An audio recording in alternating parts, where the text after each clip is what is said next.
foi muito difícil, né? Quando terminou o jogo, eu vi o tweet do Minhoca, que foi difícil achar, ele dizendo que ia ser difícil pensar em jogadores que foram bem no jogo. E eu realmente, pensando muito bem aqui, que eu penso assim, né? Foi muito difícil escolher esses três, né?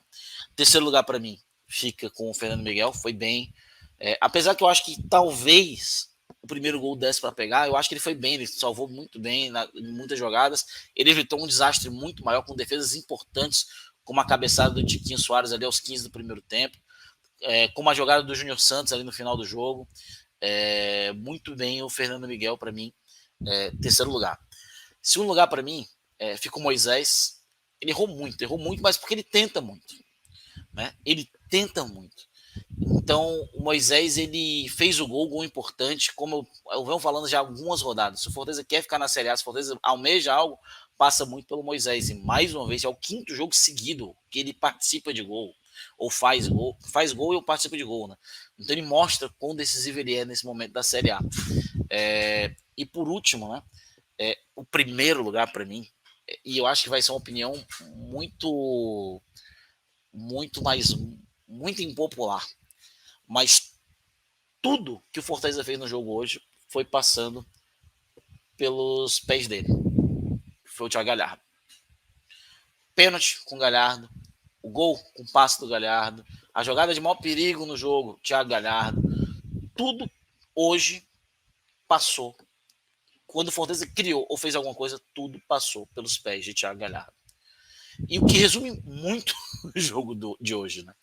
Porque o Galhardo não fez uma grande partida. Na verdade, ninguém fez uma grande partida. Mas se o Fortaleza fez alguma coisa hoje, foi graças ao Thiago Galhardo. E aí, uma menção honrosa ao Lucas Sacha, que foi bem ali uma pontinha de serenidade no meu campo, no mar de desorganização, mas no mais, esses são meus top 3, né? Positivos. Já negativo é muito difícil, porque tem muita gente para colocar.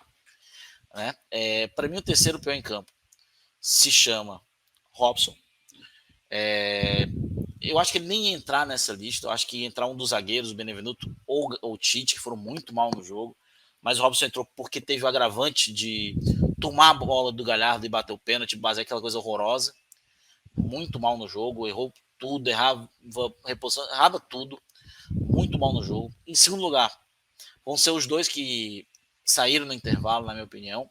Né? Romarinho, muito mal.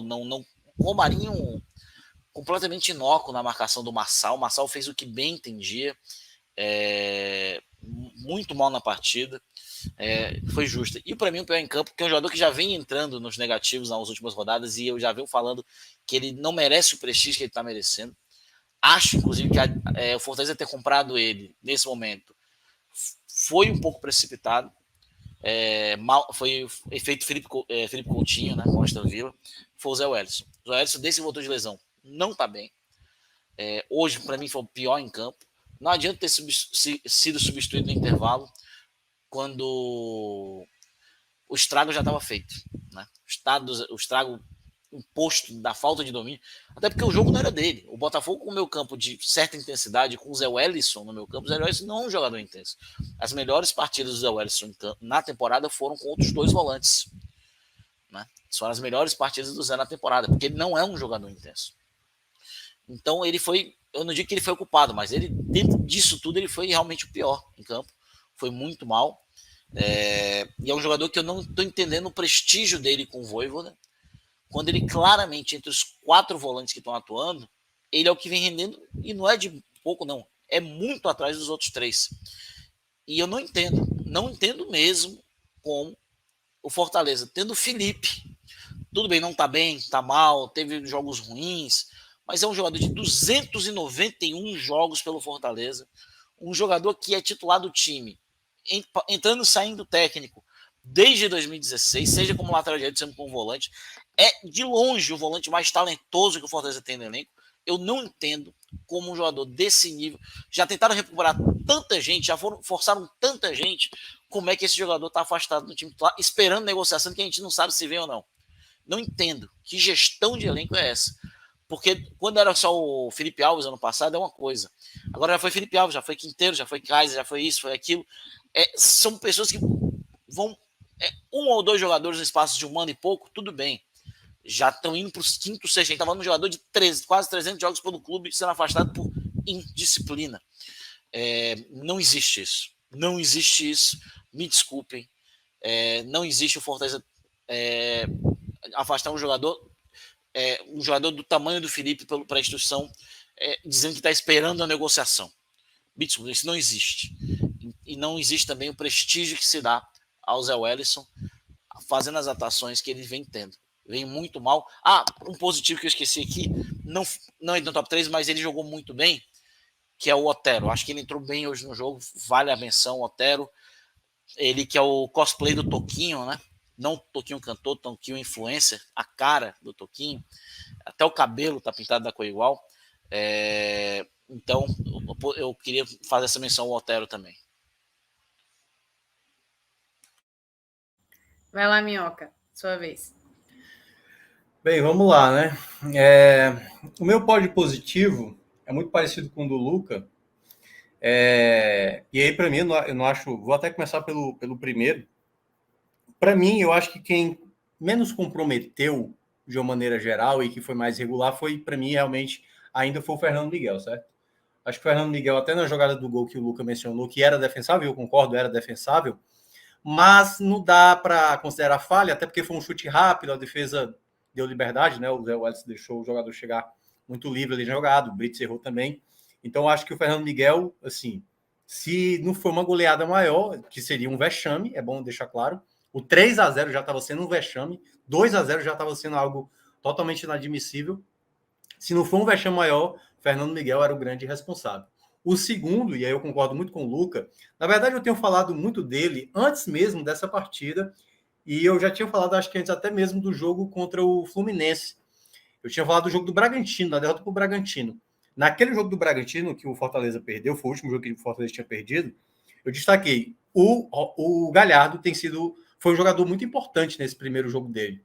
Chamou muita falta, prendeu muito bem a bola. O Fortaleza não consegue ter jogadores com essa característica. Por que eu estou dizendo isso? É importante você ter jogador de todas as características. Vamos pegar o caso do Romero até algumas semanas atrás. O Romero, o torcedor não queria. Manda o Romero embora, o Romero é ruim e tudo mais. E aí, começa a dizer assim, o Robson é bom. Aí o Robson agora faz uma má partida, então o Robson agora passa a ser de novo inútil.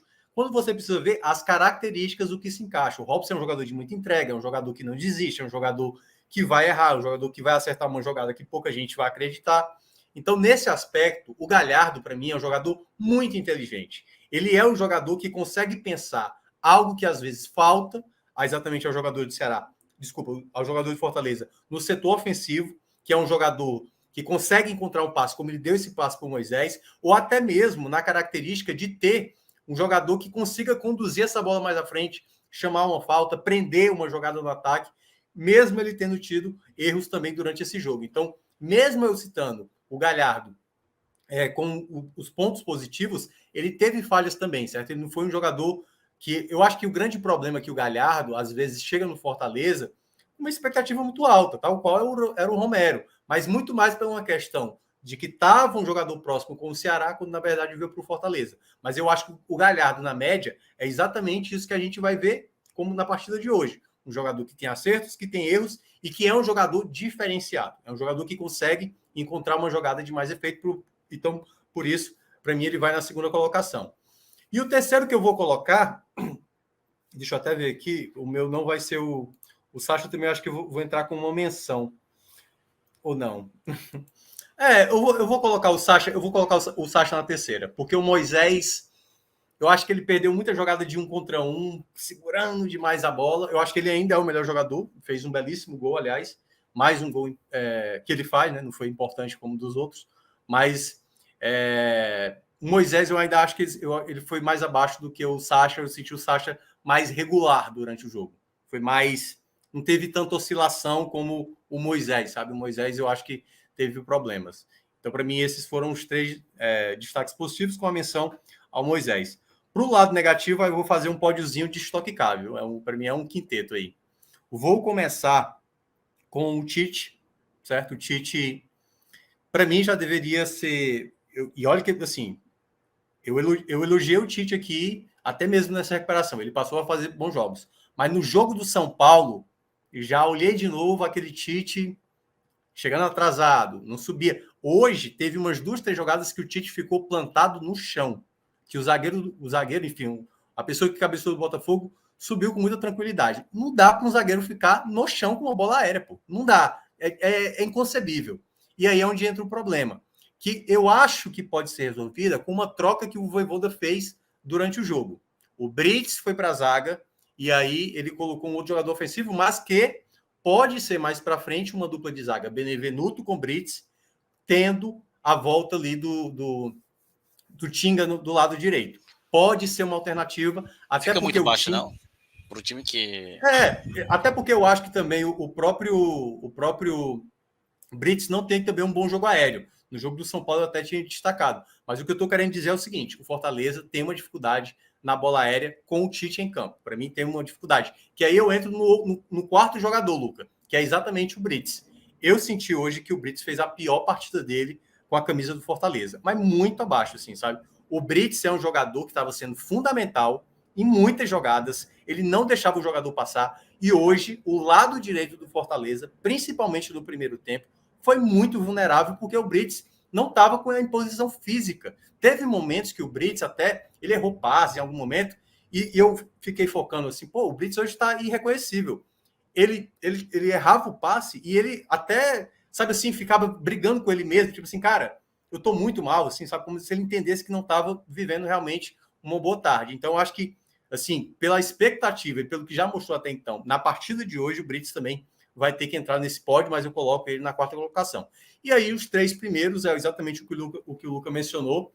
Eu acho que a partida do Robson foi muito ruim, e ele é um jogador que vai errar sempre, e na penalidade não dá para cometer o erro grave, né, de bater uma penalidade daquele tipo, né? Eu acho que naquele momento ele não era o jogador para isso. Eu acho que o Galhardo, mesmo não sendo tão especialista, mas é um jogador que já viveu melhor esse momento com penalidades do que o próprio. Acho que o Fortaleza hoje não tem nem batedor oficial na prática, né? Porque antes era o Pikachu, e o Pikachu também não era que tinha essa conversão tão alta. Tanto é que já perdeu o pênalti esse ano no jogo contra o Inter, por exemplo. Então, para mim, eu vou botar o Robson na terceira colocação. Na segunda colocação, o Romarinho, que eu acho que na ideia pensada, na execução pensada, no gol perdido, que, cara, é inadmissível. Você olha o replay, ele fez o mais difícil, que é dominar a bola para ajeitar para a perna e conseguir chutar para fora.